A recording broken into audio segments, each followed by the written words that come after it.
Miss Marple, and the Case of the Folded Flag. Chapter 1.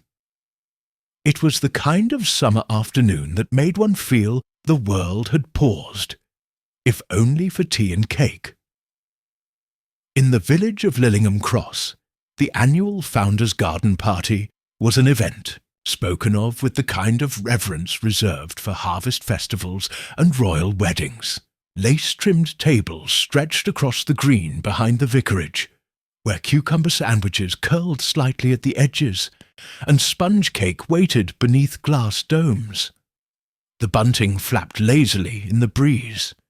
Everything was precisely as it should be, except for the sense that something was quietly off. Miss Jane Marple, seated on a white-painted bench beneath a flowering rose arch, sipped her tea with delicate precision. Her expression, ever kindly and vague to the casual observer, held a subtle sharpness to anyone who truly knew her. The way she watched the crowd was not idle. It was thoughtful, curious. "Strange thing, Jane," murmured the vicar's wife beside her, dabbing her brow with a lace handkerchief. "Colonel Lucius Hutchinson flew the flag today. Folded it afterward, too. Nobody's died, not recently." Miss Marple tilted her head slightly. "Did he? Folded? Triangular, like a military ceremony. You know how he gets. Fusses over the details. No one else sees." Mrs. Danehill lowered her voice. "Some say he's not been quite right since his brother died.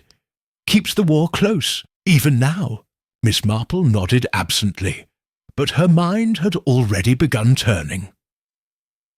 Colonel Hutchinson stood a little apart from the gathering, near the war memorial he had personally restored. His face, weathered and deeply lined, gave the impression of stone warmed only slightly by the sun. He was speaking quietly with Mr. Everett, the solicitor, who looked increasingly uncomfortable as the conversation wore on. Elsewhere, young Clara Burnham giggled too loudly at nothing in particular, clutching the arm of Dr. Elridge. Her laugh was brittle, hollow around the edges. Mrs. Langston glanced over at them with a tight smile, and adjusted the bow on her granddaughter's bonnet with undue force. There were small tensions everywhere, if one had the eyes to notice. "Ah, Jane!" A voice broke through the din. Major Terence Blackwood, boisterous and ruddy-faced, his military jacket straining slightly over his middle. "Still solving murders. With that fine mind of yours, are you? Lillingham's very own Scotland Yard. Only when there are murders to solve, Major Blackwood," Miss Marple replied gently. "And thankfully, we are a peaceful village." "Peaceful?" Blackwood barked a laugh. "Only because our secrets are buried deeper than London's, eh? Why, if the hedges here could talk." "Some secrets prefer their burial, Terence," Colonel Hutchinson interrupted coolly as he approached. His gaze swept the garden, lingering a beat too long on the Burnham girl and the doctor. Miss Marple looked up with a faint smile. "Good afternoon, Colonel. A fine day for the flag." His expression didn't shift. "Some days require ceremony, Miss Marple, even if only I know why." There was a pause, long enough for the breeze to flutter the hem of Miss Marple's skirt and lift the corner of the Union Jack still folded neatly on the stone pedestal nearby. And then the scream. It came from the back of the green, near the hedgerow where the children played hide-and-seek moments before. The party surged like a flock of startled birds. Miss Marple rose slowly, her teacup abandoned. The source of the scream was Mrs. Ellery, the housekeeper at Penrose Hall. She stood trembling, pointing toward the narrow path behind the roses. There, Crumpled as though sleep had overtaken him, mid-stride lay Mr. Everett, the solicitor, dead, face down in the grass. A small Union Jack pin glinted from his lapel, half buried in the earth. Miss Marple said nothing, but her fingers, barely noticeable, touched the empty bench beside her, where only moments ago the Colonel had been. Before moving to the next chapter, let us know where you are watching from. And if you love stories like this, subscribe to the channel, because tomorrow we have another incredible story waiting for you. Chapter 2. By the time Dr. Elridge knelt beside the body, the crowd had already begun to gather in a trembling semicircle, hushed and staring. Mr. Everett lay motionless, his face turned into the soil, the neatly pressed cuffs of his shirt stained by the dew-damp grass. There was no visible wound, no blood, just stillness. Dr. Elridge's fingers pressed gently against the man's throat, then paused at the wrist. He looked up with a tight shake of his head. "Gone," he said quietly, "likely within the last 20 minutes. There was a murmur from the assembled villagers, half gasp, half whisper.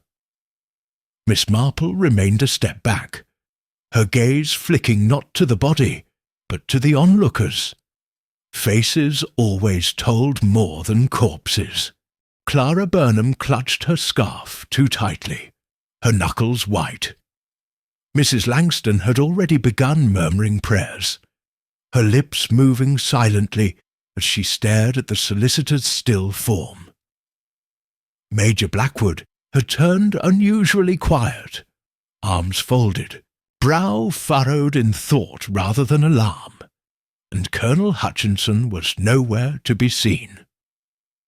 The absence, Miss Marple thought, was louder than any scream. "Tragedy," muttered Reverend Danehill as he arrived, puffing slightly from the effort of crossing the green. "Absolute tragedy. Mr. Everett was due to speak to me next week.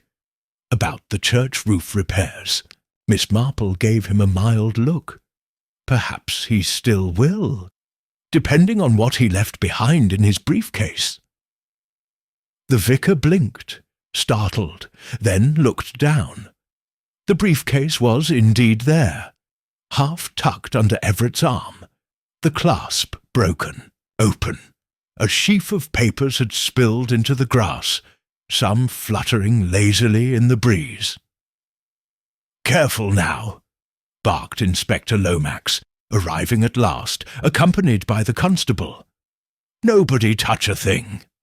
His tone was firm, but his face betrayed unease.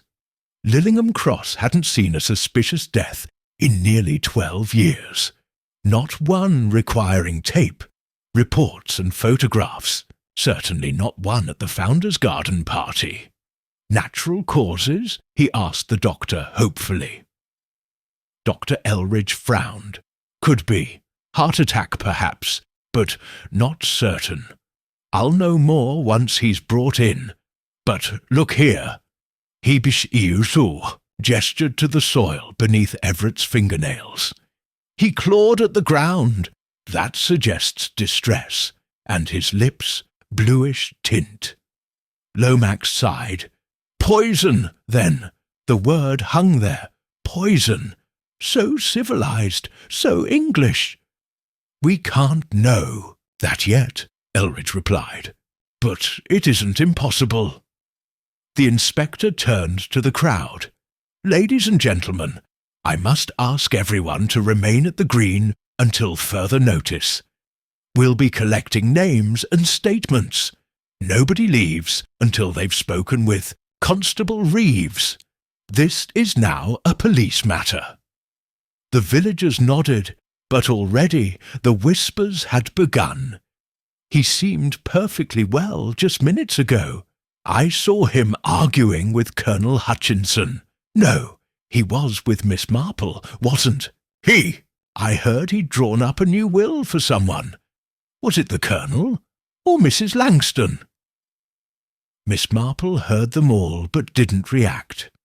Instead, she followed the inspector discreetly as he examined the papers scattered across the lawn. "Most of this is legal correspondence," Lomax muttered, flipping a sheet with his pen. "Tenancy disputes, land boundaries, nothing strange." Miss Marple bent and gently retrieved a small envelope caught beneath a rock. Her gloved fingers turned it over. The paper was expensive, handwritten, but the flap was torn open, the contents missing. "May I?" she asked. Lomax hesitated. "Be quick." She unfolded the empty envelope. The name on the front was written in elegant script. Colonel Lucius Hutchinson. A long pause. Lomax scratched his jaw. "Well, that's something." "Indeed," Miss Marple replied, "though it may be nothing." "Do you believe that?" "No," she said simply. He exhaled, glancing toward the green. "I don't like this, Miss Marple. I don't like the setting, the timing, or the look in people's eyes. Something's off." "Lillingham Cross is a very polite village, Inspector," she murmured, "but not always an honest one." As Lomax handed the envelope to the constable, Miss Marple's eyes scanned the garden once more. Mrs. Ellery had recovered her composure, and now whispered with the vicar's wife. Major Blackwood had wandered toward the refreshments table, now guarded by a bored-looking teenager. Clara Burnham was still pale, her gaze flicking nervously between the doctor and the hedgerow. And then she saw him, Colonel Hutchinson, standing at the far edge of the war memorial, arms behind his back, watching the scene unfold with military detachment. Not hiding, but not helping either. Miss Marple's eyes lingered on him a moment longer. In her experience, silence could be a scream in disguise. Chapter 3. The garden party had not ended so much as it had unravelled. Within the hour, the tables had been cleared in solemn silence, the bunting left to flutter like forgotten decorations after a funeral. Inspector Lomax had divided the crowd into small groups for interviews, and though everyone cooperated, it was clear that some did so with practised caution. Miss Marple sat quietly beneath the rose arch once again, as if resuming her former position. But her attention was not on the tea that had long gone cold. She watched, not for movement, but for what people did when they thought no one watched them. Colonel Hutchinson had returned at last, taking a deliberate seat on the far bench beside Reverend Danehill, his posture rigid, hands clasped over his cane. He answered questions crisply when addressed, but offered nothing beyond what was required. His eyes remained fixed on the war memorial, as though its presence grounded him. Miss Marple noted that the Colonel hadn't asked a single question about Mr. Everett's death. That, in her experience, was not grief. Clara Burnham, meanwhile, had retreated into nervous silence. Her earlier laughter had vanished, replaced by tight-lipped nods and darting glances.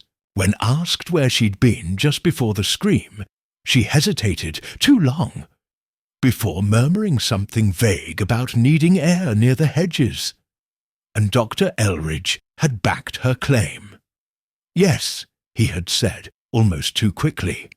She was with me, talking about her mother's prescriptions. Miss Marple filed that away. Clara Burnham's mother had been dead for over 2 years. Surely there was no need for fresh prescriptions.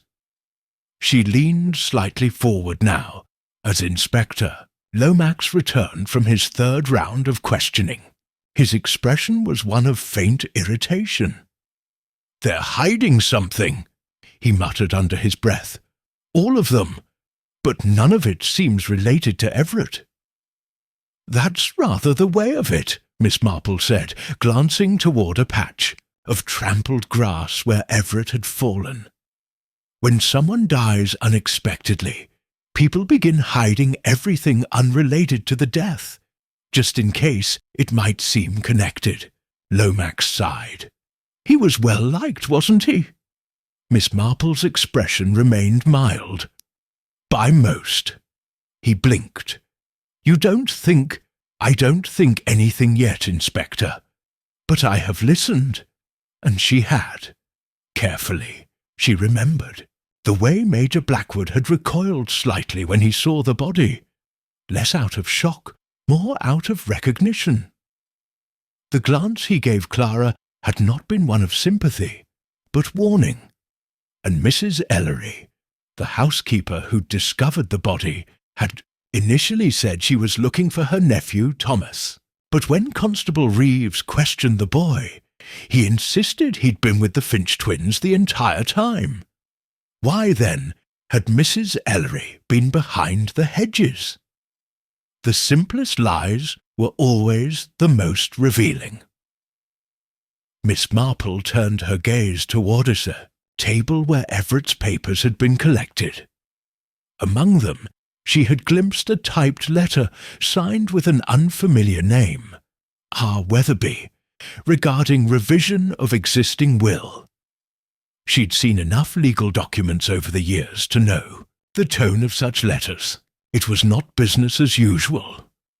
She rose from the bench and strolled gently toward the green's far edge, where the war memorial stood.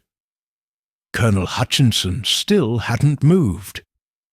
Miss Marple paused beside the stone, her fingers brushing the engraved names with reverence. "My cousin Arthur is on this plaque," she said quietly. "A kind boy, never returned from the Somme." The colonel didn't turn. "They never truly return, Miss Marple." "No, but we remember them, don't we? Flags, ceremonies, triangular folds." He glanced at her just briefly. "You noticed. Always do." A beat of silence passed.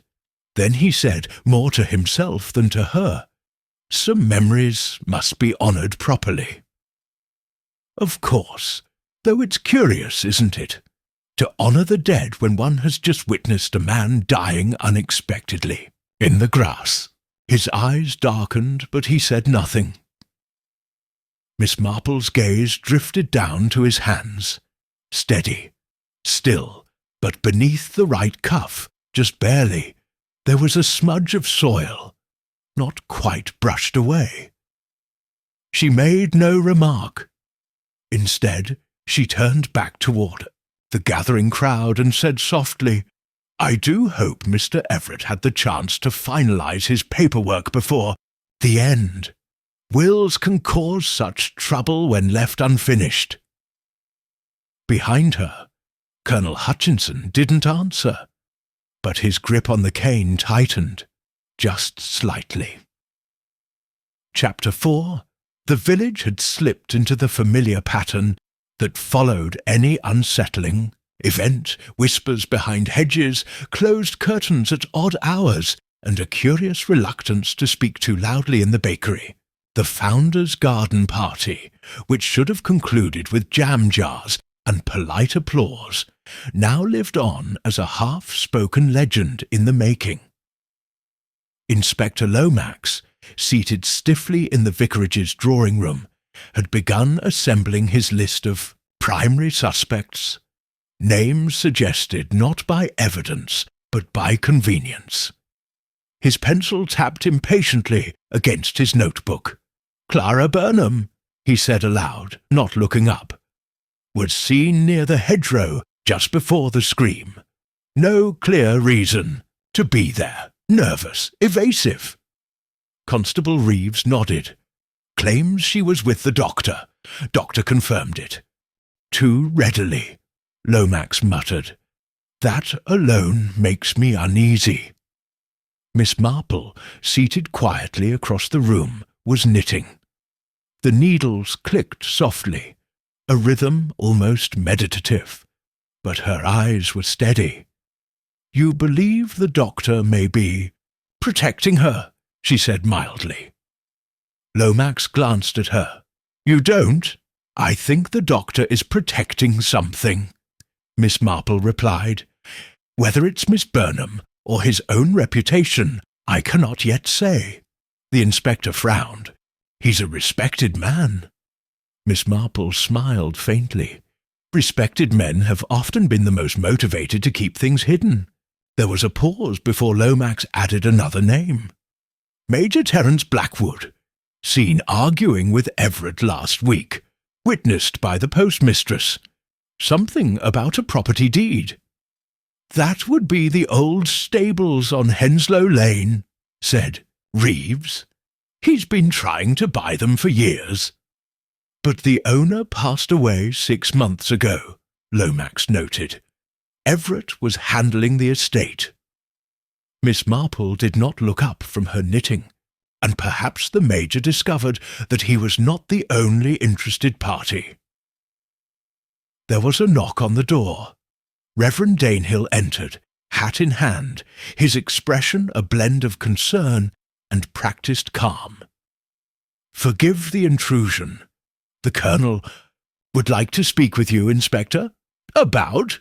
He didn't say, only that it was time. Miss Marple's eyes met Lomax's for a brief moment. Colonel Hutchinson, when ushered in, stood ramrod straight despite his age. He did not sit. I believe I must come forward, he said, about my last conversation with Everett. Lomax gestured to the armchair. Please, no, thank you. This won't take long. He cleared his throat. Mr. Everett had approached me about revising the terms of my late brother's trust. There were complications, discrepancies in the records. I disagreed with his interpretation of the will. And did the disagreement become heated? Lomax asked. I would not call it that. But I did ask him to delay action. I needed time.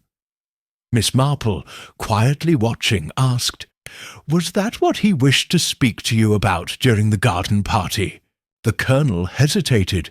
He handed me an envelope, said it was confidential. Then he walked away. I never opened it. Lomax raised an eyebrow. We found an envelope addressed to you. It was empty. The Colonel said nothing. Miss Marple's tone remained light. And you didn't ask him why he'd brought it to you? I assumed it was more legal nonsense, the Colonel replied. He enjoyed dramatics, always did. His voice was cool, but the line of tension across his jaw betrayed a deeper unease. As he left, Miss Marple set her knitting down. That was not a confession, she said softly. No, Lomax agreed, but he's hiding something. He's hiding shame, Miss Marple corrected gently. Not guilt. There's a difference. Constable Reeves cleared his throat. We also spoke with Mrs. Ellery again. Her story changed slightly. How so? She said she'd been looking for her nephew Thomas, but now claims she was actually searching for the twins' lost kitten. Miss Marple raised an eyebrow. That's quite a shift. She insisted the boy was confused. Or she was, Miss Marple murmured. A lie told too quickly often needs patching. Lomax rubbed his temples. So, we have Miss Burnham sneaking away from the party, the doctor shielding her, Major Blackwood with a motive involving property, the Colonel concealing something about his brother's trust, and a housekeeper who can't recall why she was near the body. He sighed. It's a perfect storm of misdirection. Not misdirection, Miss Marple said, reaching once more for her needles. Just ordinary people protecting secrets of their own. And which one of them do you think is the killer? She smiled, calm, unreadable.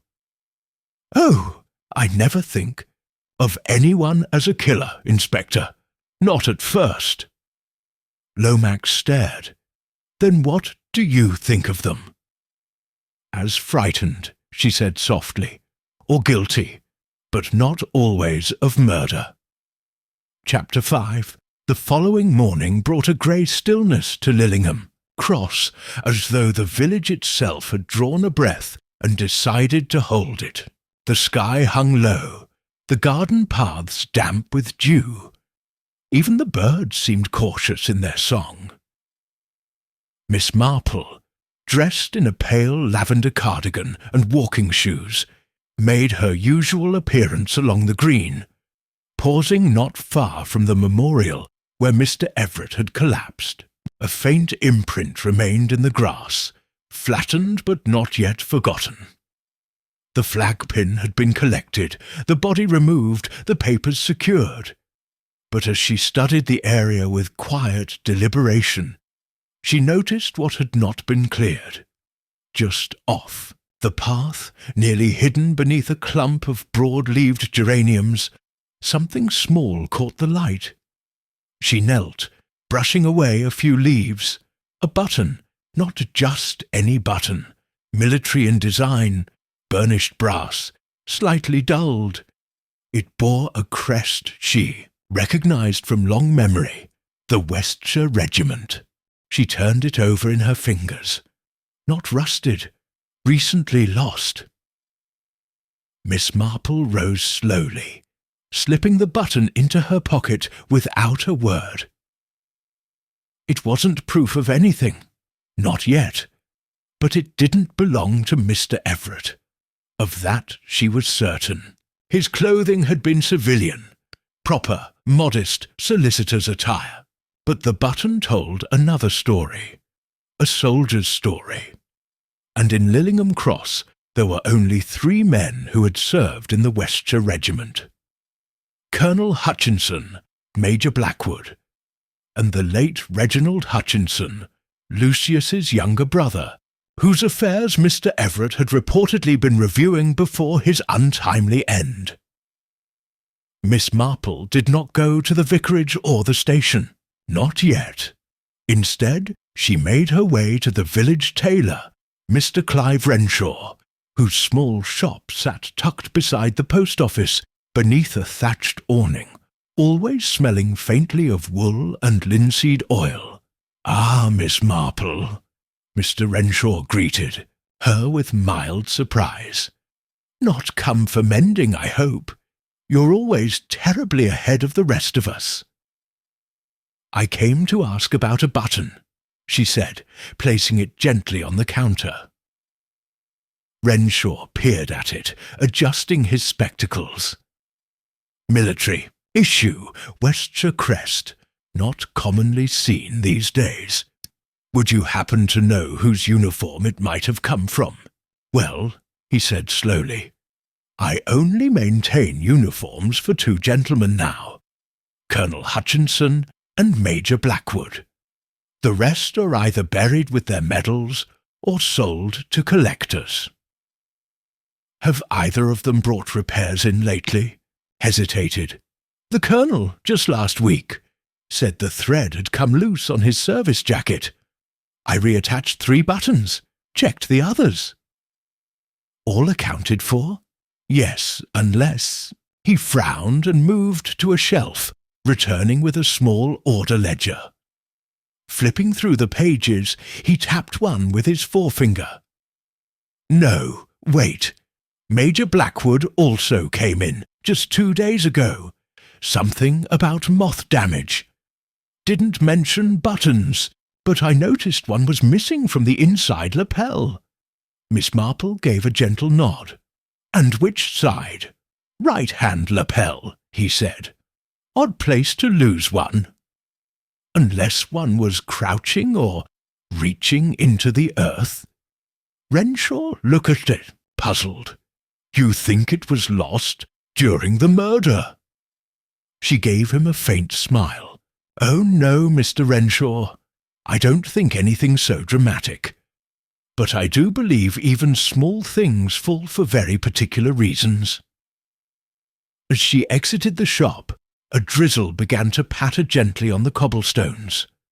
Across the street, Major Blackwood emerged from the butcher's with a parcel of wrapped meat. He spotted her and tipped his hat with polite stiffness. She returned the gesture, watching him stride off toward the lane leading to his cottage. His right sleeve bore a slight stain, mud, or perhaps meat drippings, hard to say. But Miss Marple had never been fond of coincidences, especially not when they fell at one's feet like brass buttons in the grass. Chapter 6. The drizzle had settled into a steady whisper against the rooftops, casting the village of Lillingham cross into a grey hush. But indoors, behind lace curtains and steaming kettles, the whispers of another kind had only grown louder. Miss Marple, though unobtrusive, was never absent.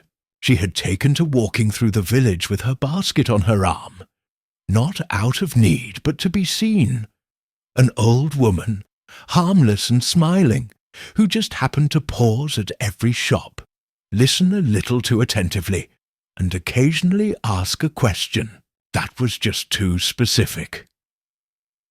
At the grocer's, she heard Mrs. Ellery had once been engaged to the late Reginald Hutchinson, years ago, long before he inherited his modest estate and vanished into obscurity. At the post office, Clara Burnham's name surfaced again, spoken in a lowered voice beside the stamp display, as someone who'd been visiting the Colonel's house more often than respectable.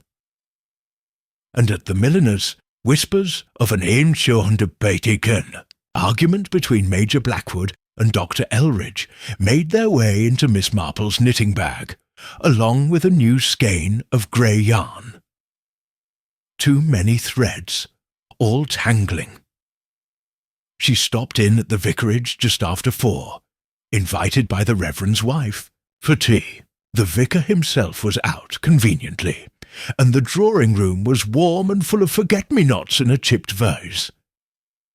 Mrs. Danehill poured the tea with a trembling hand. "It's the uncertainty," she said. "Everyone's pretending to carry on, but no one knows what's coming next. Do you think it was poison, Miss Marple?" "I think it might have been something else entirely," Miss Marple replied. "Tell me, did you notice anyone leaving early from the garden party?" The vicar's wife looked thoughtful. "Well, I do recall Clara slipping away shortly before the scream, but I assumed it was her nerves. She's never been the same since her mother passed. She keeps to herself." Miss Marple stirred her tea. "And does she often visit Dr. Elridge?" "Oh, yes," Mrs. Danehill said too quickly. "He's been very attentive, offered to help her sort out her late mother's prescriptions. Kind man, really." Miss Marple said nothing. She had heard this same phrasing earlier, from Clara. It wasn't genuine concern then. It was rehearsed, fed to others. As she left the vicarage, the rain finally slowed. She made her way toward the edge of the village, where Penrose Hall sat in stately disrepair. Its upper windows sagged inward slightly, and ivy crawled like veins across the facade. Mrs. Ellery answered the door herself, apron on, face drawn. "I didn't expect visitors," she said. "Not today." "I won't stay long," Miss Marple promised. "I only wanted to return this." She withdrew a folded handkerchief from her bag, one she had found near the hedgerow the day before. It bears your initials. Mrs. Ellery stared at it, stiffened, then nodded. Must have dropped it in the excitement. Well, it was a dreadful thing. Indeed. And you were looking for your nephew? She hesitated. Yes, or the kitten. Of course, Miss Marple's smile was gentle. It must be so difficult remembering the precise order of things when one is frightened. Mrs. Ellery looked down at her hands. I didn't see anything, Miss Marple, I swear. Seeing isn't always the same as knowing, Miss Marple said. Sometimes we know something's wrong long before we know what it is.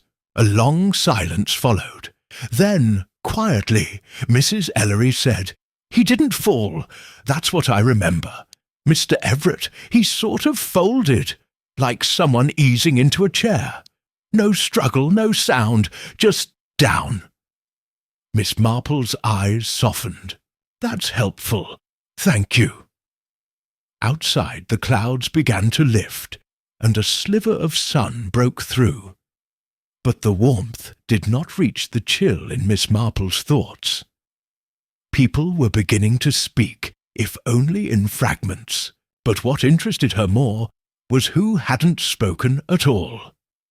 Dr. Elridge had withdrawn entirely, claiming a full schedule of house calls.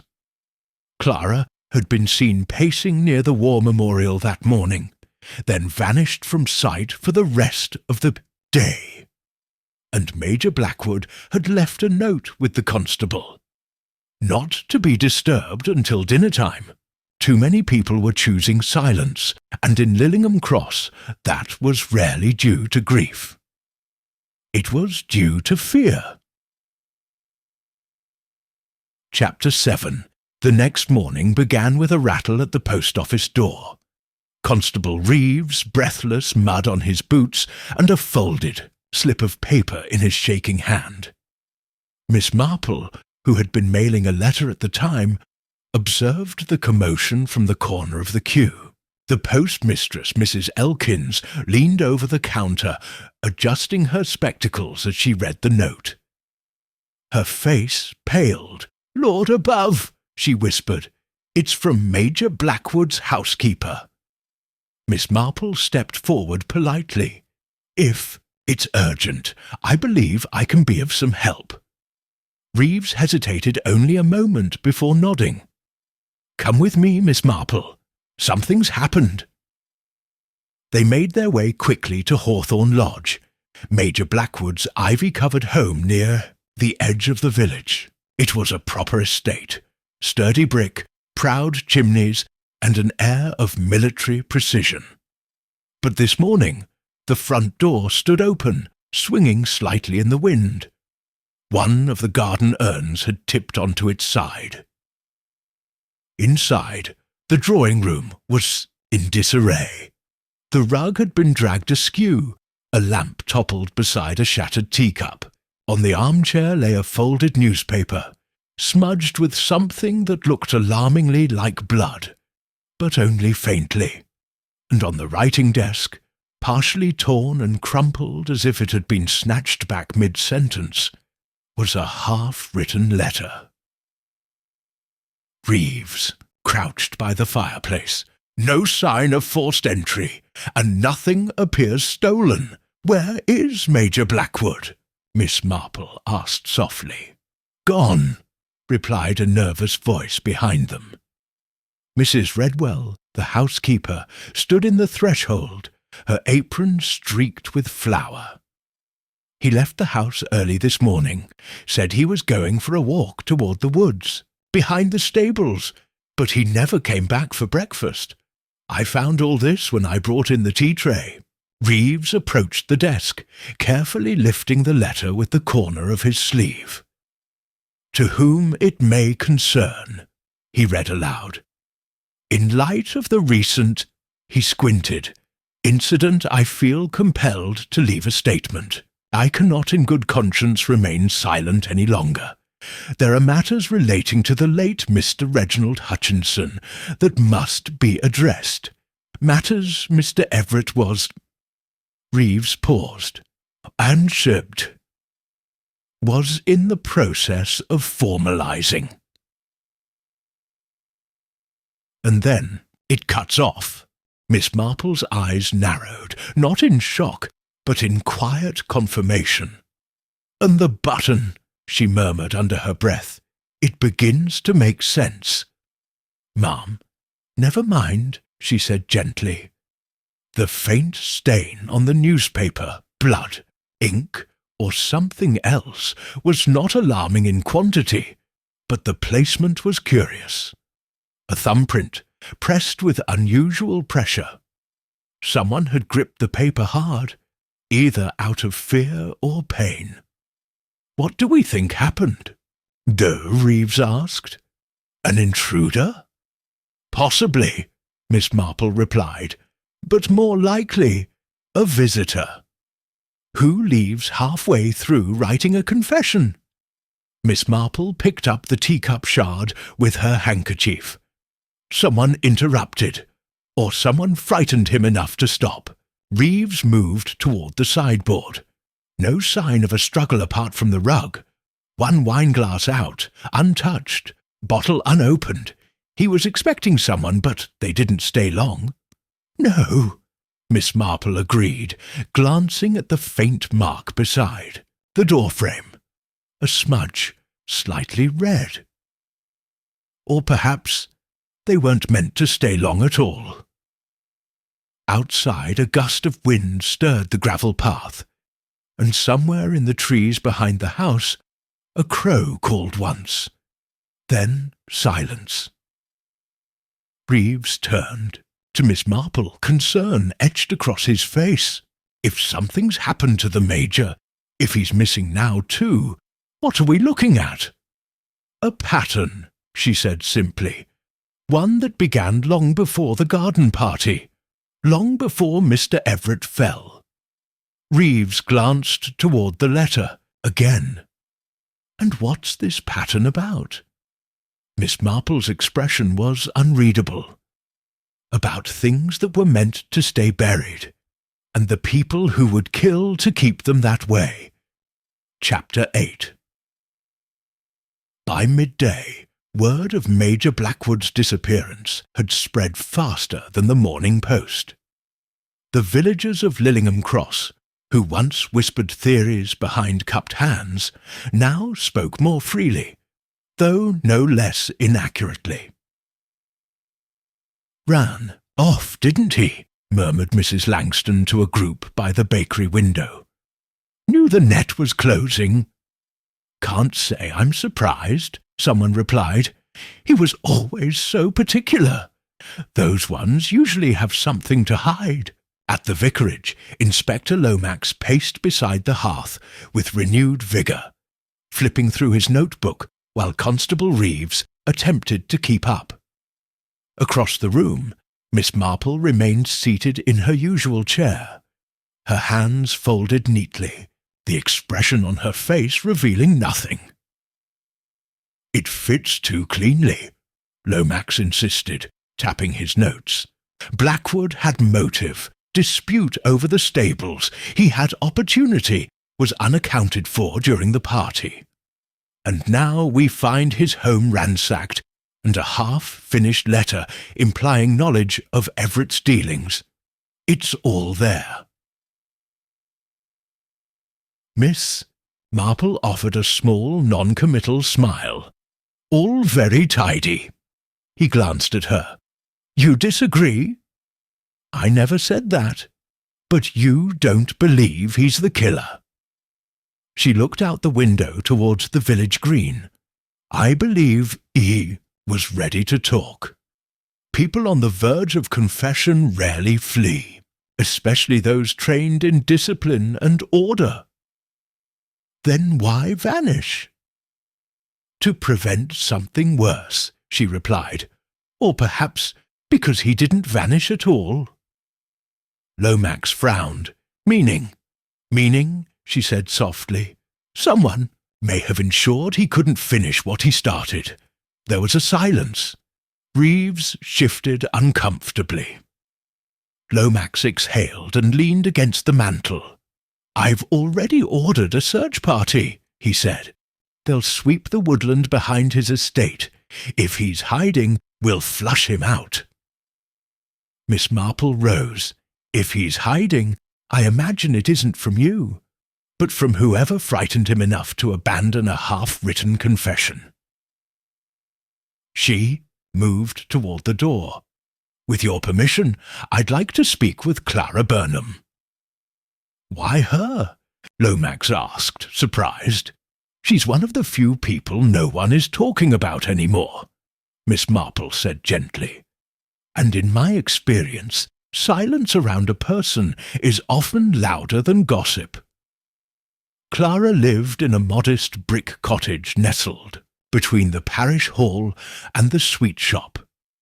When Miss Marple arrived, the curtains were drawn despite the early hour, and no smoke rose from the chimney. She knocked once, softly, then again, louder. No answer, but the door wasn't locked. Inside, the sitting room was dim, with the faint scent of wilted flowers and yesterday's dust. Clara was there, curled on the settee, wrapped in a blanket. Her eyes, red-rimmed and glassy, barely focused as Miss Marple approached. "You shouldn't leave your door unlocked, dear," Miss Marple said gently.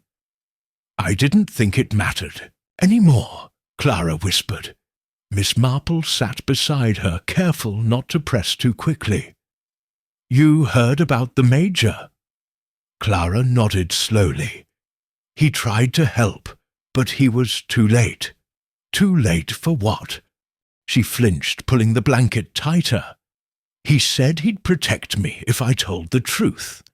Said he'd speak to Everett and make it all right." Miss Marple's voice softened further. "What truth, Clara?" Clara's lips parted, then closed. Her hand trembled as it reached for the edge of the blanket. "I can't. If I do, it won't stop. It never does." Miss Marple touched her hand lightly. "Sometimes the truth is the only thing that can stop it." Clara blinked slowly, then looked down at the floor. He wasn't just handling a trust. Everett, he was investigating something. Reginald Hutchinson's finances, they didn't add up. The Colonel didn't want it reopened, but Everett insisted. "And did Reginald ever have contact with you, Clara?" She hesitated. "Not directly, but I knew someone who worked for him once. A maid. She told me things about how he kept 2 account books, one for the solicitor, one for himself." Miss Marple's brows drew together. "And Everett found both." "I think so, or maybe just enough to guess." Outside, a dog barked in the distance. Clara shrank at the sound. "You think the Major's gone, don't you?" she asked quietly. Miss Marple stood. "I think he left something unfinished, and I intend to find out why." As she stepped outside once more, a breeze stirred the edges of her shawl. The search party would be combing the woods soon. Inspector Lomax still chasing shadows in a forest of half-truths. But Miss Marple wasn't interested in where Major Blackwood had gone. She was far more interested in who wanted him silent in the first place. Chapter 9. While the search party scoured the woods north of Hawthorne Lodge, boots crunching against pine needles, voices calling through the fog, Miss Marple took a different path, not metaphorically, quite literally. She walked alone down Rose Lane, toward the modest red-brick bungalow once owned by Reginald Hutchinson. It had remained empty since his death, the windows shuttered, the garden left to the weeds. Most considered it an eyesore. Miss Marple considered it unfinished business. A padlock had been affixed to the side gate, but rust had already begun eating at the metal.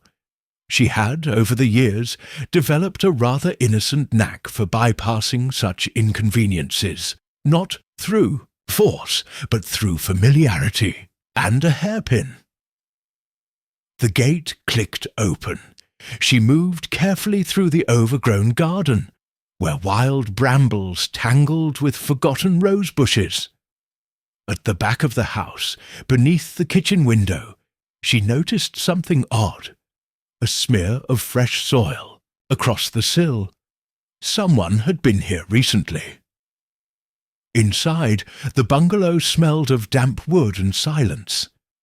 Dust covered most surfaces, but a set of prints, small, deliberate, marked a faint trail through the lounge to a narrow study at the rear. She paused at the threshold. The study was sparse. A worn writing desk, a single chair, and a sagging bookshelf. But it was the desk drawer that drew her attention. Slightly ajar. Recently disturbed. She opened it fully.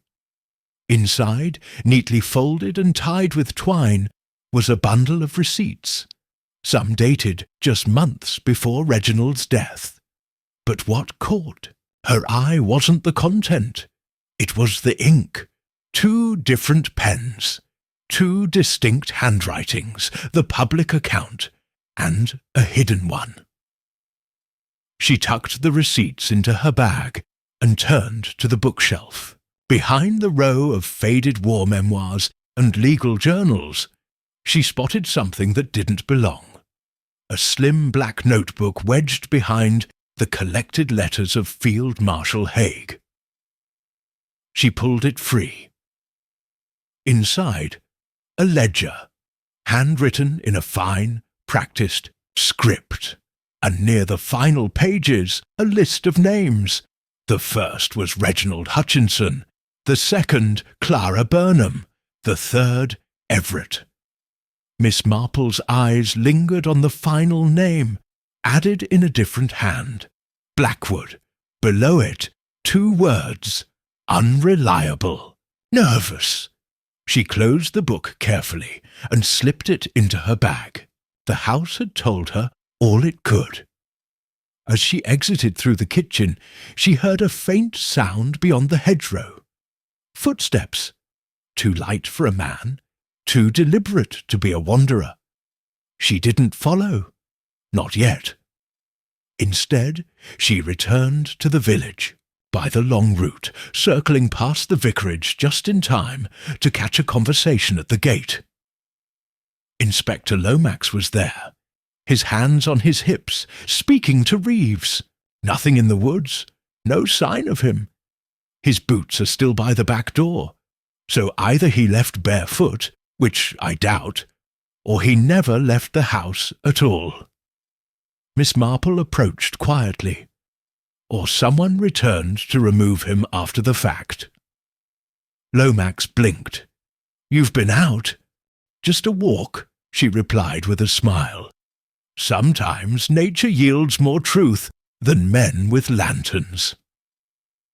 "You think Blackwood's dead? I think someone found out he knew something inconvenient." She paused, then added gently, "And I think we've been asking the wrong questions. Not who killed Mr. Everett, but what he discovered before he died." Lomax narrowed his eyes. "You have a theory. I have an observation," she replied. "This began with a folded flag, did it not?" "Yes." "Perhaps it's time to ask why someone folded it at all." Before Lomax could respond, Constable Reeves returned from the path leading to Blackwood's estate. "There's something you should see, sir," he said. "What is it?" Reeves hesitated, then said, "It's not Blackwood, but it's his satchel, found at the edge of the stream. Empty." Lomax's jaw tightened. "Anything else?" Reeves nodded slowly. "A scrap of fabric. Looks like it came from a uniform jacket." Miss Marple didn't speak, but in her mind something finally clicked into place. A button, a ledger, a folded flag, and a man who never left his house. Chapter 10. The satchel lay on the inspector's desk, damp and muddied, its leather softened from exposure and its contents conspicuously absent. The scrap of fabric found beside it, dark blue wool with a torn seam, had been sealed in a clear envelope. It bore the faint scent of smoke and cedar. Miss Marple stood beside Inspector Lomax in the vicarage study as the rain drummed steadily against the window pane. She made no comment, not yet. The inspector studied the items in silence, jaw tight. "So," he muttered at last, "we're to assume Major Blackwood met with foul play, possibly near the stream, but we have no body, no blood, just this." Miss Marple nodded slowly. "A suggestion of violence, not proof." Lomax turned toward her. "And you think it's tied to Everett's death?" "I think it's tied to something older," she said. "Something Mr. Everett stumbled into when reviewing Reginald Hutchinson's estate." Lomax crossed his arms. "You're speaking of that second ledger you found?" "Yes," she said calmly. "And the names it listed." The inspector raised a brow. "Blackwood, Clara Burnham, and Everett himself. That doesn't make sense. Why would a solicitor be on the list?" Miss Marple met his gaze. "Because he wasn't just managing the trust. He was investigating discrepancies. He had begun to suspect that Reginald Hutchinson had engaged in financial misconduct, possibly using false beneficiaries." Lomax frowned. "And you believe Clara Burnham's involvement was fabricated?" Miss Marple turned to the window. "I believe she was used. Her name at the very least." Before Lomax could press further, a knock sounded at the door. Reverend Danehill stepped in, looking unusually pale. "Forgive the interruption," he said, "but there's someone asking to speak with Miss Marple, rather urgently." Miss Marple inclined her head. "Who?" "Dr. Elridge." A moment later they sat in the vestry, away from curious ears.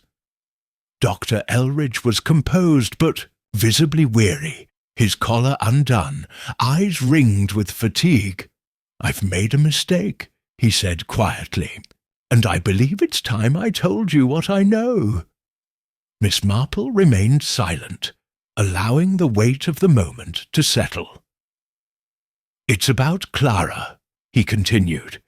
"She's not well. I've been seeing her privately for over a year now. Her mother's death affected her more deeply than she let on.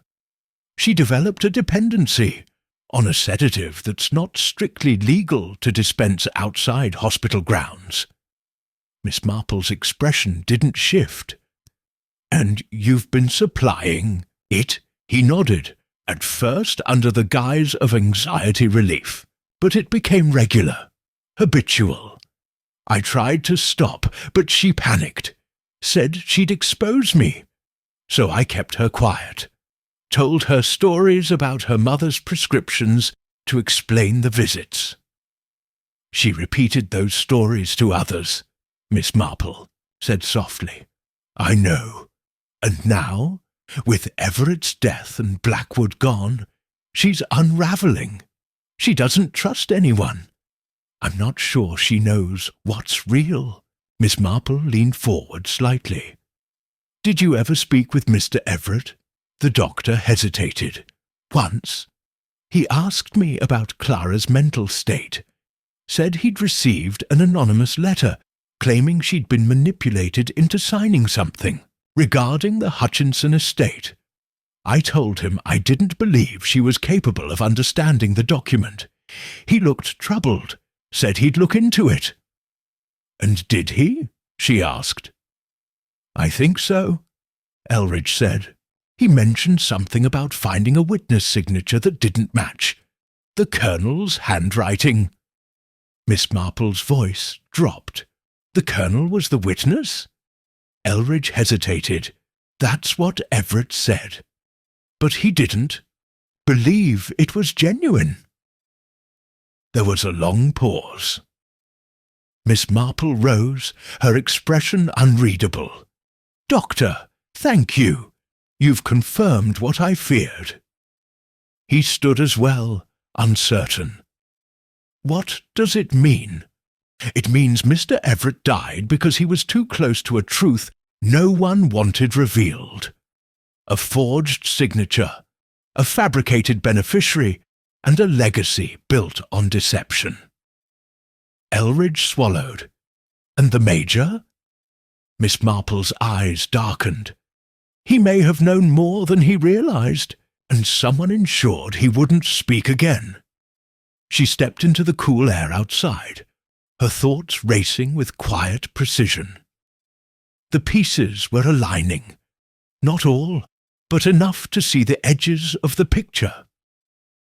She would need one more conversation, one more quiet thread to pull, and she knew exactly where to begin. Chapter 11. The rain had stopped, but the village of Lillingham Cross remained wrapped in a heavy stillness, as though it too were waiting for something to break.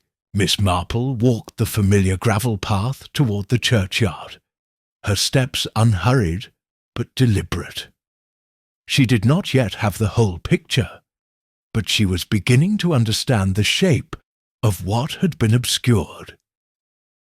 She found Colonel Hutchinson at the War Memorial again.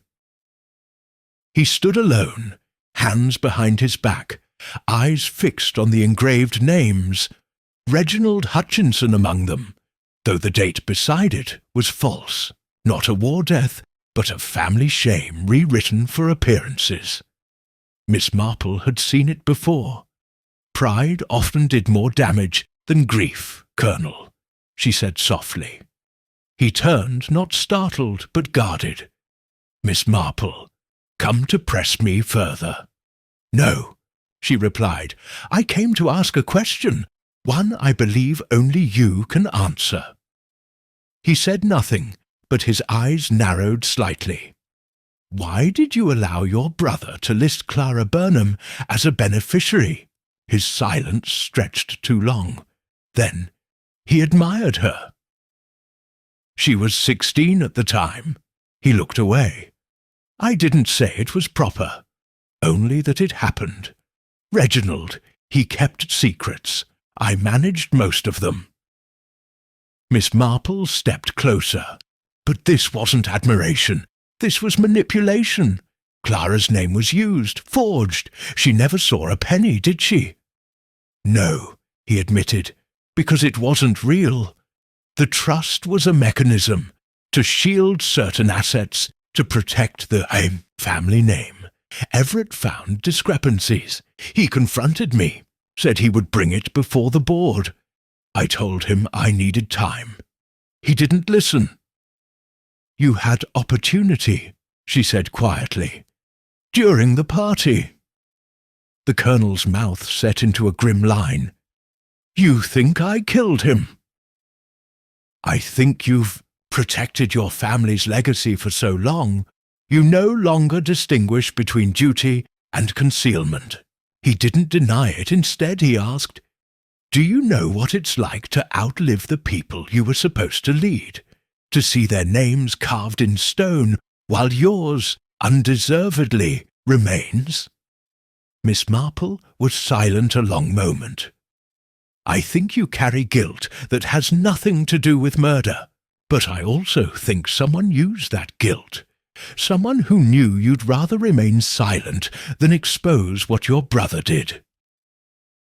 At that, the Colonel's face changed, just slightly.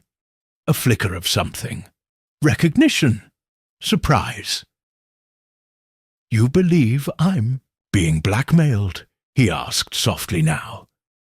"I believe someone is using your shame to keep the truth buried, and Mr. Everett may have uncovered a thread too dangerous to let unravel."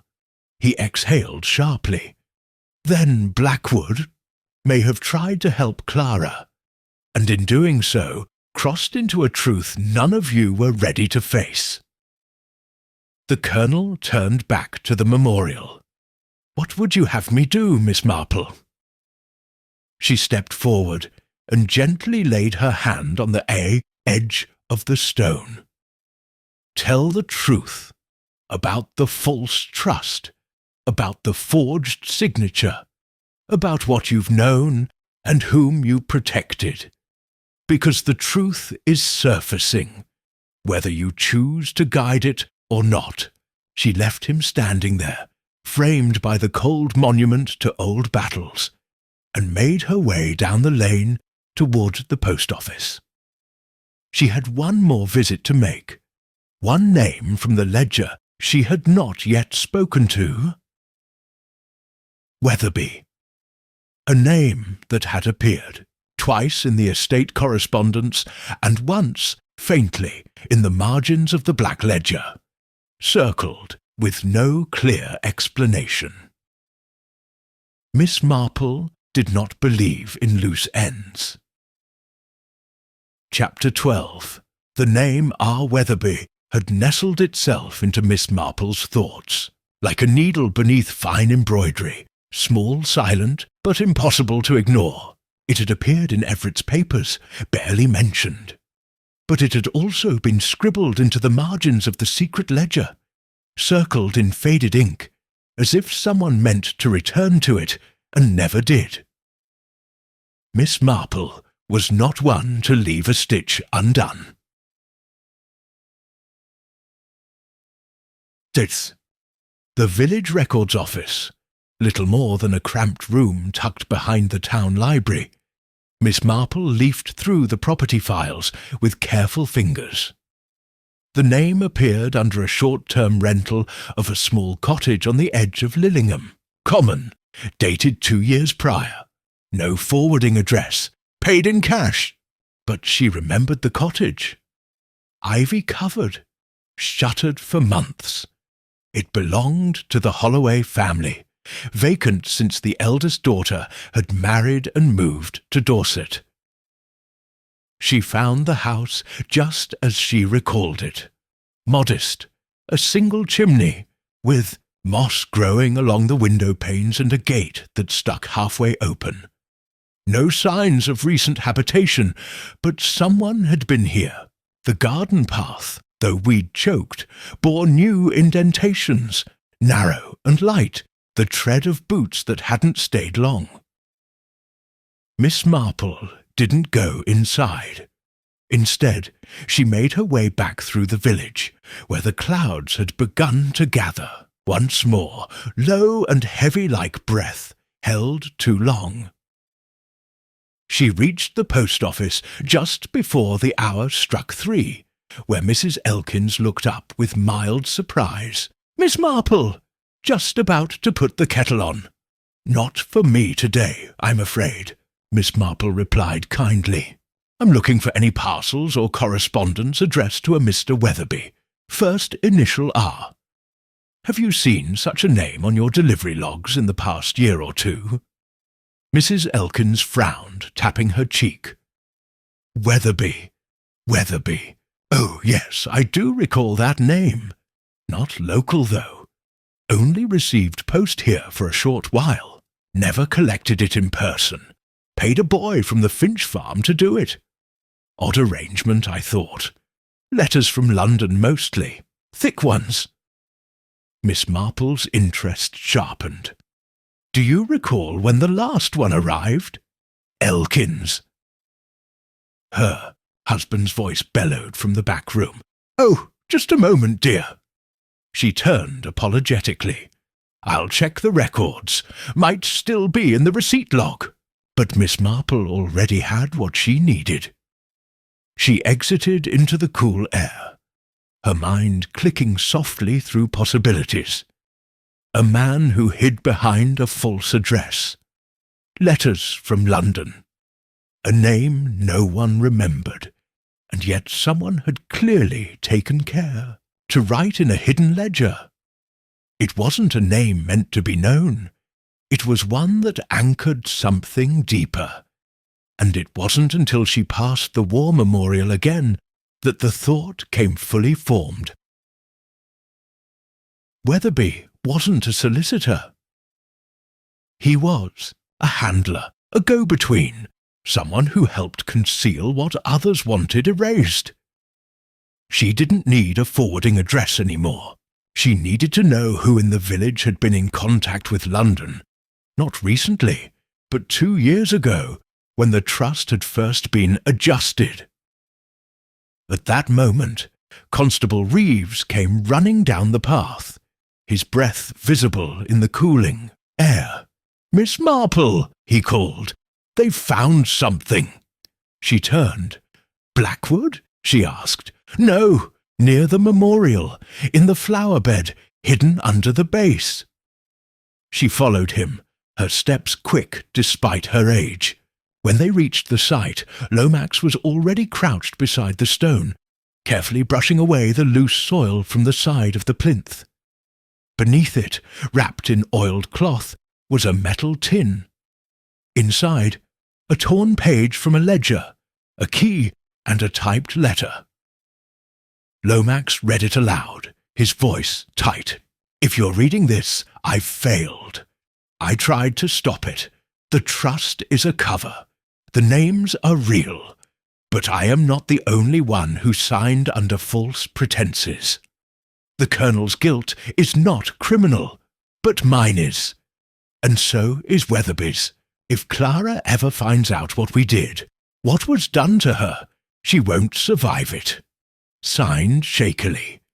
T.B. Miss Marple's face remained composed, but inside her thoughts turned. This wasn't just about money. It never had been. This was about covering a violation, a manipulation, a forgery with a human cost. And now one man was dead, another missing, and Clara Burnham, a girl used as a shield for other men's crimes.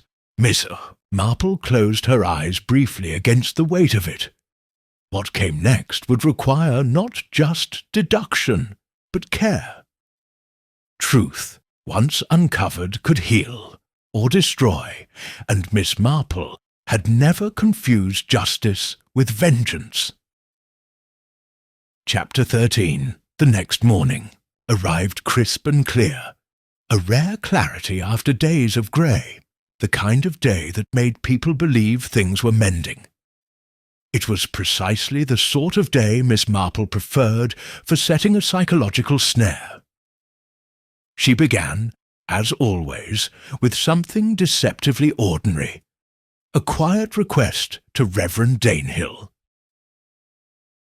"Détourne, wonder," she said gently over tea, "if the War Memorial Committee might consider a small public reading this afternoon, just a brief one. A rededication of sorts, in light of recent events." The Reverend looked uncertain. "I suppose we could, but won't it seem a little premature?" "On the contrary," Miss Marple said, stirring her tea, "I believe a moment of communal reflection is precisely what's needed, especially when certain attendees may find themselves reminded of what they tried to bury." That afternoon, just past 3 o'clock, a folding chair was placed by the war memorial, and villagers gathered in subdued knots, whispering under their breath. The disappearance of Major Blackwood had frayed nerves further. Suspicion clung to the village like a damp fog. Colonel Hutchinson arrived punctually, as expected, his uniform pressed, his step as measured as ever. He nodded stiffly to the Reverend, then stood at attention before the stone, where the names of the fallen caught the sun in cold angles. Clara Burnham appeared late, escorted by Dr. Elridge, who stood protectively beside her. Her hands trembled. slightly as she accepted a cup of tea from Mrs. Danehill. Her eyes darted toward the Colonel only once. Miss Marple, seated quietly beside the trellis, knitted with slow, deliberate rhythm. Waiting. Reverend Danehill read a short passage about sacrifice. Then, at Miss Marple's suggestion, Constable Reeves stepped forward and read aloud the contents of the letter found beneath the memorial, though omitting Clara's name. When he reached the signature TB, a quiet hush fell over the green Clara, flinched. Elridge placed a steadying hand on her shoulder. Colonel Hutchinson didn't move. Miss Marple looked up from her knitting. Then she said very gently, "I wonder, Colonel, if you might read something as well. Something found in the ledger." He turned toward her. "I don't believe it's just a single name," she said softly. "Your brother's," followed by a list of fabricated beneficiaries, and beside one, Clara Burnham, your name appears, in a different hand. She paused, faked, but familiar. He stared at her, and for the briefest moment the mask cracked. Not anger, but fear. Everyone saw it. And then he turned sharply to leave. Miss Marple stood. "Leaving now would be most unwise, Colonel. You see, the real reason we've gathered isn't to reflect on the past. It's to watch the present reveal itself." A murmur rippled through the crowd. Lomax, who had been standing off to the side, stepped forward. "We found your brother's personal account book, Colonel. We know Mr. Everett planned to present it, and we know Major Blackwood meant to turn over the forged documents." The Colonel said nothing, until finally softly, "And where is he now?" His voice was calm, too calm. Lomax's face darkened. "That's what we'd like you to tell us." The Colonel looked at Miss Marple. "You always were cleverer than you seemed." She didn't smile. That is often the safest way to be. But the trap hadn't yet sprung. Miss Marple turned to Clara. "Miss Burnham, do you remember signing anything on Mr. Hutchinson's behalf?" Clara shook her head slowly. "No, I never signed anything. I wouldn't know how." "Exactly," Miss Marple replied, "which means the signature was either forged entirely, or you were impersonated, likely by someone who knew enough about your mannerisms to make it convincing." She looked back at the Colonel. "Would you care to explain that?" The Colonel didn't answer, but his right hand, still resting on the cap beneath his arm, began to tremble ever so slightly. Then he whispered, "I didn't kill Everett." Lomax stepped closer. "But you knew who did?" A beat of silence. "Yes," he said finally. "I knew." Miss Marple closed her knitting bag. "And now," she said gently, "so do we." Chapter 14. A charged silence fell over the memorial. Green! The Colonel's admission that he had known the truth had fractured the surface calm, and yet it had not settled anything.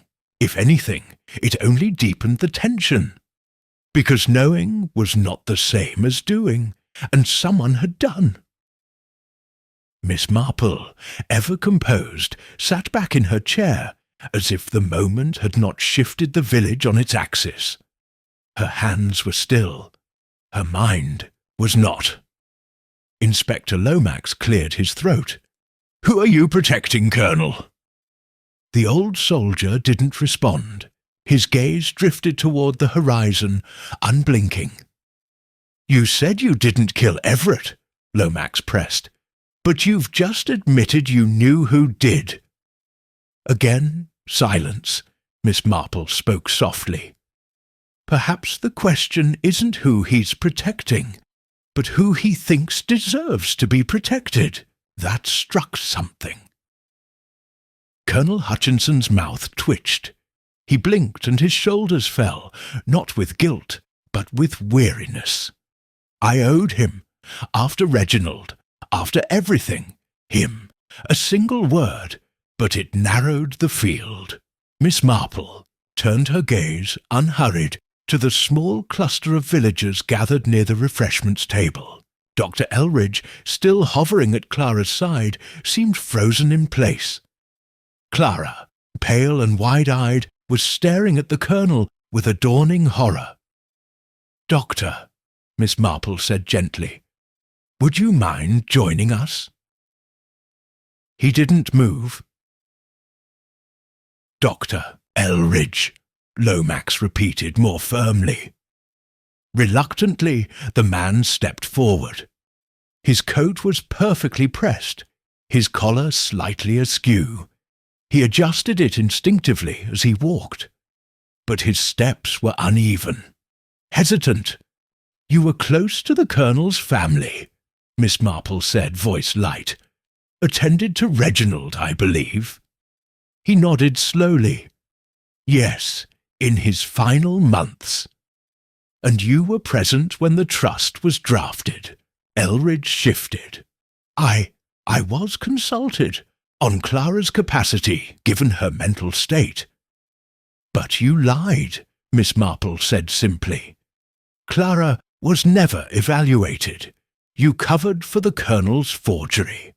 And later, you gave Everett a false account of her condition to keep him from digging deeper." The doctor's jaw tensed.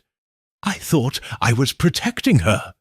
"No," she said, "you were protecting yourself. You supplied her with illegal sedatives, forged medical assessments, and turned a blind eye to Reginald's abuses. Everett threatened to expose all of it." Lomax stepped forward. "And Major Blackwood? Did he know too?" Elridge's expression cracked. He found Clara in tears.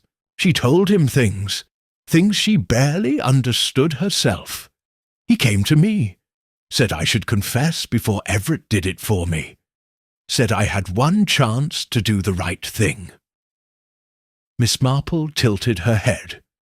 "But you didn't, did you?" "No," Elridge said hoarsely. "I panicked. I tried to intercept Everett at the garden party, just to talk. But he saw me and turned away. I don't even remember grabbing the vial. It was instinct." Lomax's eyes narrowed. "You poisoned him." "I slipped it into the wineglass at the table," Elridge said. "Just a few drops. I didn't think it would kill him. Not so quickly. I thought it would buy me time." "And Blackwood?" Miss Marple asked quietly. Elridge looked down. "He confronted me later, said he'd found my name in the ledger, said he'd go to Lomax. I begged him to wait, to let me turn myself in." "But you didn't," Miss Marple said. "Again, no, I couldn't. So I met him by the stream, and I don't know what I meant to do, argue, threaten, but he slipped. He hit his head. It wasn't planned. There it was." A rush of breath from the crowd. No wailing, no gasp, just a collective release of tension that had hung too long over too many shoulders. Elridge sank to his knees on the damp grass, the polished veneer of a respectable man in tatters. Lomax motioned to Reeves. As the constable stepped forward to make the arrest, Miss Marple turned to Clara, who stood frozen, eyes brimming. "He tried to make you small," she said gently. "But you were never that." Clara didn't speak, but she nodded once, barely, the folded flag, the forged name, the doctor's pride, all of it, undone by the one thing no killer ever prepares for. A quiet woman with eyes too sharp to miss the tremble of a hand.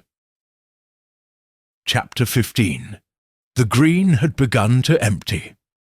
Inspector Lomax had escorted Dr. Elridge towards the station, his head bowed, Reeves walking a step behind. No handcuffs were necessary. Shame was a heavier restraint. What remained was a village peeled bare. Its silences, its formalities, its polished facades, all peeled away under the weight of what had surfaced. Miss Marple remained seated near the war memorial, her knitting untouched beside her. Colonel Hutchinson stood not far off, his hands clasped behind his back, as motionless as the statue that bore his brother's name. He had not spoken since Elridge's confession. But Miss Marple knew the time had come. She approached him quietly, her shoes whispering over the grass. "Colonel," she said gently, "a truth buried for the sake of pride will always resurface at the worst possible moment." He didn't turn to face her. I failed to stop it. "You failed to acknowledge it," she corrected. "There is a difference." His shoulders sagged. "I thought I could contain it. Reginald's indiscretions, the ledger, Clara's name. I told myself silence would shield everyone, that it would preserve what little good our family still stood for." Miss Marple's voice remained soft. "But silence does not protect the innocent. It only protects the comfortable." He finally turned toward her, his face aged more in the past day than in the last decade. "Did I kill them? Not with my hands, perhaps, but I created the conditions, the secrecy, the shame." Miss Marple did not flinch. "You allowed a predator to hide behind your uniform. You allowed a frightened girl to become a legal fiction. You gave Dr. Elridge the impression that silence was a virtue." He nodded slowly. "Then perhaps I deserve the same fate." "No," she said firmly. "Justice is not retribution. But you will live with what you've enabled. You will testify. You will acknowledge what was done in your name. That, Colonel, is the only honourable thing left." He looked away, his mouth tight. "I expect Lomax will want a statement." "He will," she said, "and this time you'll give him the truth." She left him there, not out of cruelty, but because the confrontation had never been hers to force. The real punishment, she knew, had already taken root in his conscience. It would bloom there for the rest of his days. She returned to the vicarage garden, where Clara sat beneath the lilac tree, hands wrapped around a teacup she hadn't touched. The air was cool but still. "Will he go to prison?" Clara asked, her voice flat. "Elridge?" Miss Marple nodded. "He will. Not for long, perhaps, but enough. And the Colonel?" Miss Marple paused. "He'll answer in a different way." Clara looked up. "Why didn't anyone stop it sooner?"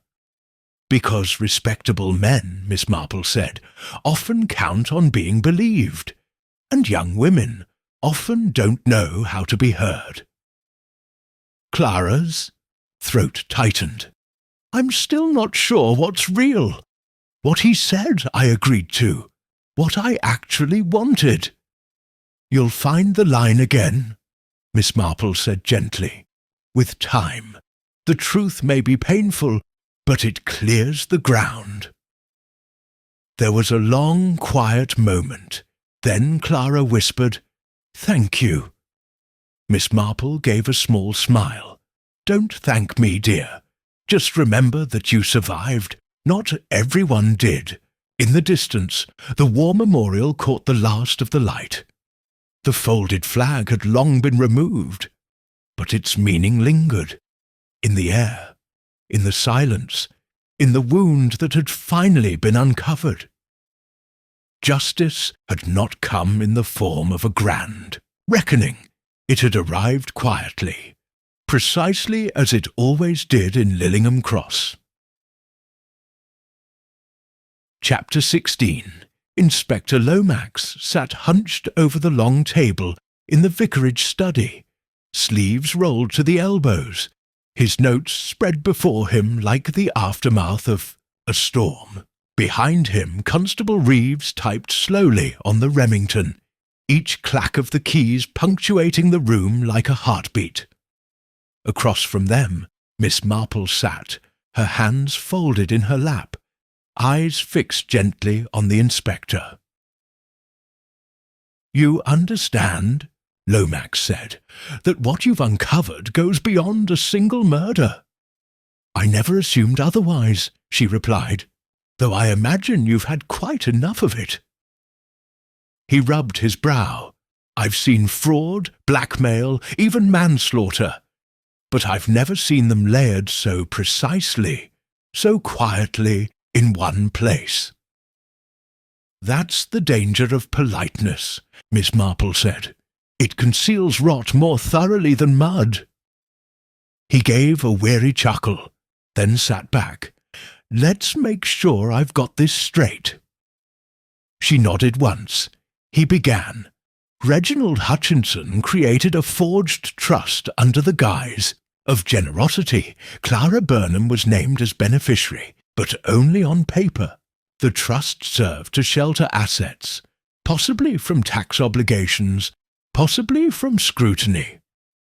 Colonel Hutchinson, rather than expose his brother, chose to protect the family name, and signed off on the arrangement in silence." "Correct," Miss Marple confirmed. "Elridge, meanwhile, was complicit.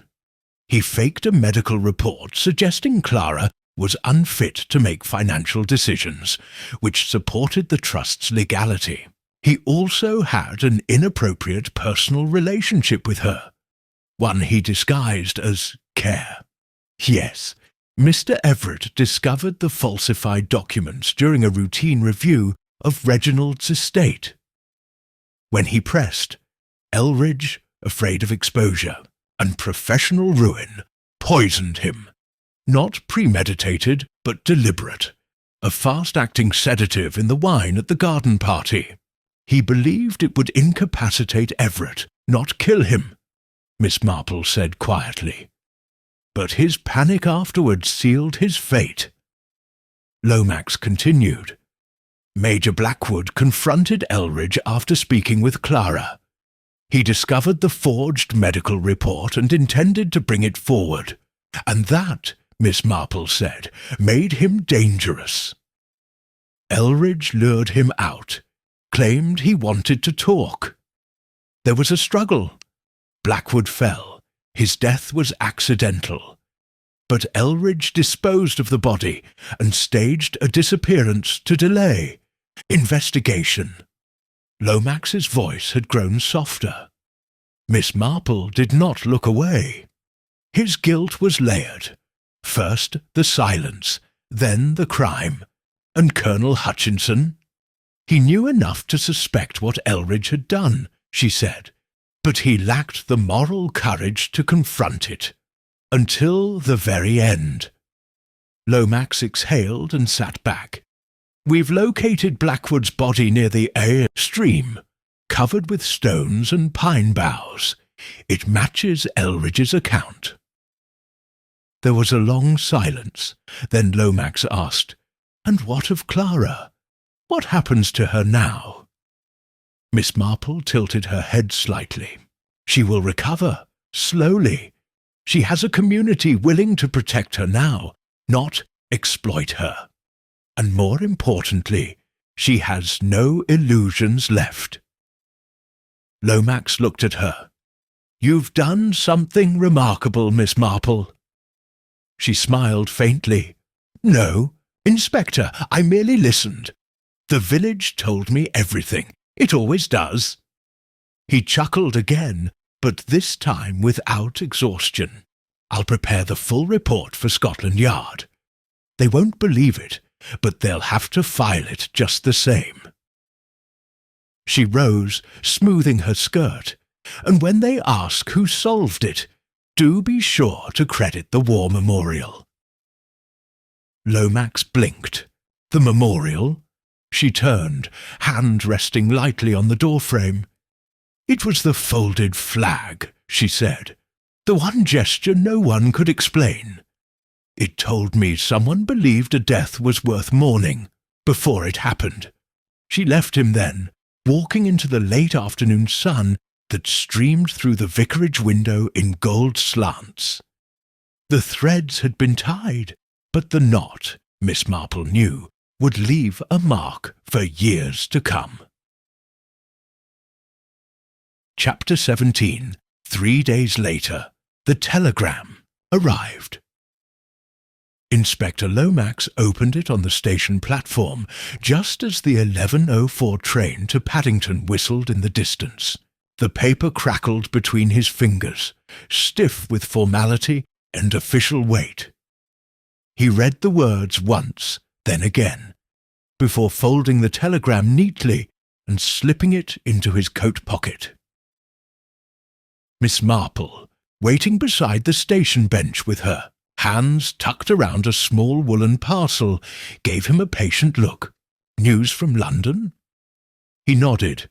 Scotland Yard's forensic team examined the residue from the wine glass and the vial Elridge left behind.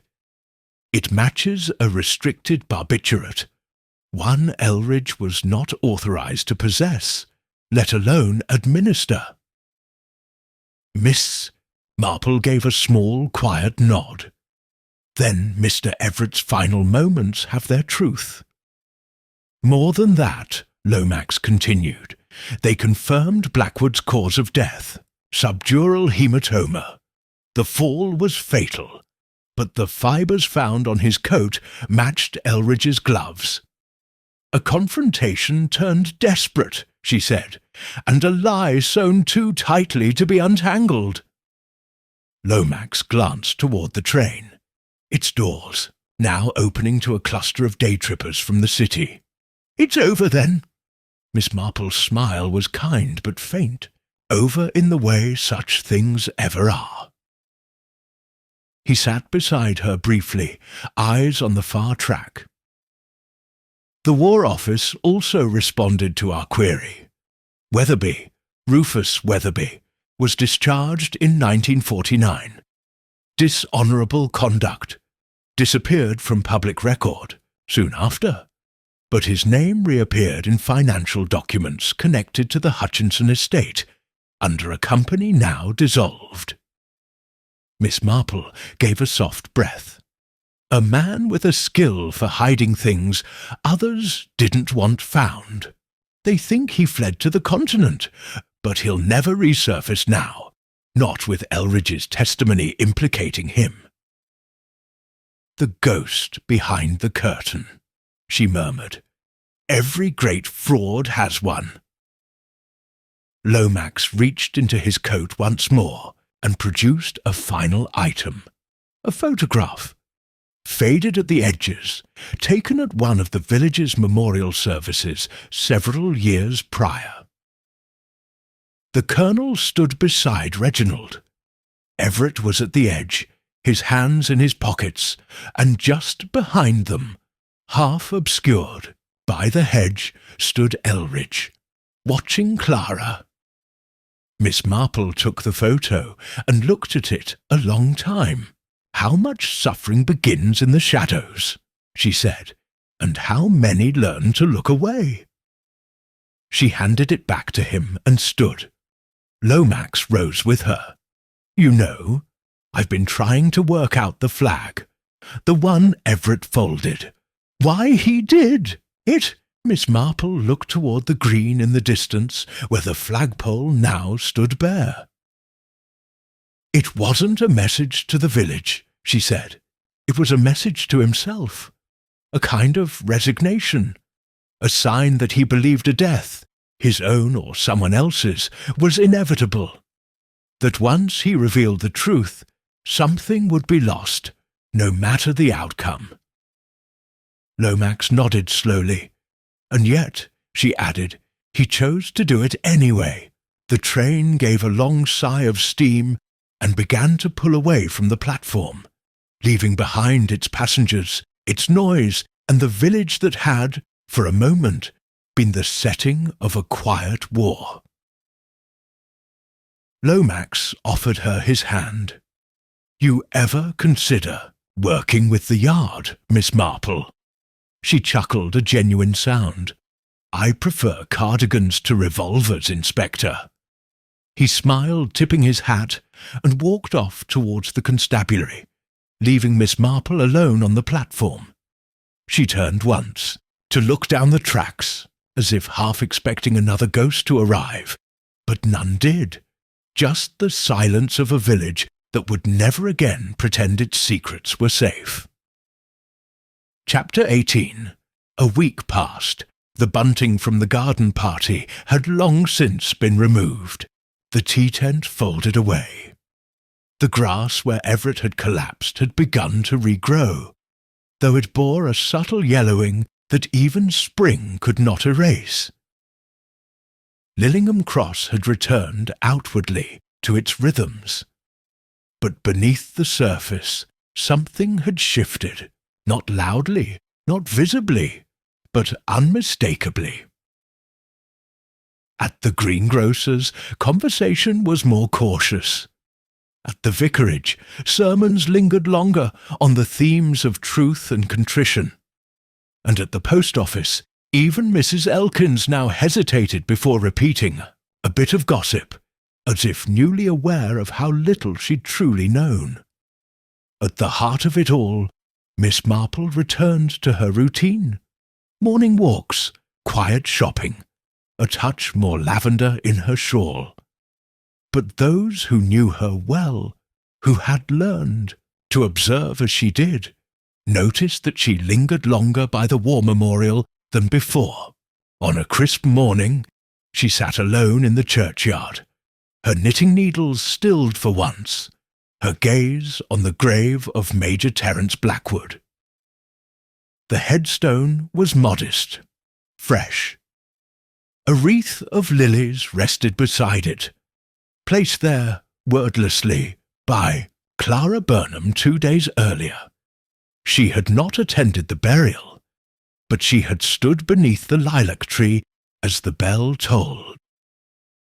Clara, now quietly renting a room above the bookshop, had begun working with Miss Drury, cataloguing old estate papers, no longer drifting, no longer afraid of her own memory.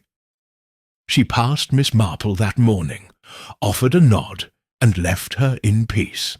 That, too, was a kindness. Footsteps approached, measured crisp, Colonel Hutchinson. He stopped a few paces behind Miss Marple. "They've accepted my resignation," he said. "The board, the committee, even the Legion." "I expect that was difficult," she replied without turning. "Not as difficult as standing beside a monument to men I failed." She looked up at him then. "You stood beside them because you once believed in honour. Now, you stand beside them because you understand the cost of losing it." He bowed his head. She rose, slowly, and looked at the memorial once more. "They will build another one some day," she said, "for a different war, a different generation. But the silence around them will be the same, reverent, hollow, and waiting." "For what?" he asked quietly. "For someone to ask what isn't written on the stone." They stood there a moment, longer. Two figures, once strangers, now bound by a truth no plaque would ever record. Later, Miss Marple returned to her cottage. The roses had begun to bloom again, fewer this year, but brighter somehow. She made tea. She settled into her chair by the window, and as the light faded across the village rooftops, she threaded the final yarn through her needles. The pattern was complete, the case closed, But in her heart she knew what others did not, that evil was rarely loud, that cruelty wore quiet shoes, and that beneath the hedgerows of any well-kept village something might always be hiding, waiting for someone, old, clever, and kind enough to find it. The end.